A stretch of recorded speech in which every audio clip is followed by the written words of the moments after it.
Hey guys, good evening. At নতুন video স্বাগতম তো গাইস ব্লগ দেই এনেকুৱা ভিডিওটো আৰম্ভ কৰো যদি ইউটিউবত চাইছা নয়ন পুষ্প ব্লগ চেনেলটো সাবস্ক্ৰাইব কৰক আৰু যদি ফেসবুকত চাইছা নয়ন মনিটাৰ পেজটো ফলো কৰিবলৈ একদম নাপাহৰিব যা আজি ভিডিওটো মজাৰ ইন্টাৰেষ্টিং হ'বলৈ গৈ আছে আৰু বেলেগতকৈ অলপ বেলেগ ৰূপত ভিডিওটো আজি বনাবলৈ আহিছো আৰু বিতৰ্ক নকৰিব কন্ট্ৰভাৰ্সি নকৰিব যে আমাৰ সমাজত দিনক দিনে যে খুৰাপানৰ সংখ্যা ইমানেই বাঢ়ি গৈছে যে প্ৰতিজন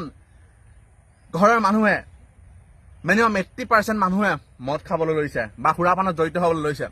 আৰু মদ খোৱাৰ কাৰণে মাল খোৱাৰ কাৰণে আমাৰ সমাজখন আমাৰ পৰিয়ালটো আমাৰ ঘৰখন আমাৰ ৰাজ্যখন বা আমাৰ জিলাখন বা আমাৰ মা দেউতা পিতৃ বা দাদা ভন্টি ভাইটি মামা মামী বা তেওঁলোকৰ দৰে ব্যক্তিসকল বা তেওঁলোক আচলতে কোনফালে গতি কৰিছে যে মদে হয়তো আপোনাক খাইছে আপুনি হয়তো উপলব্ধি কৰা নাই যে ফূৰ্তিটো মদ উৎসৱটো মদ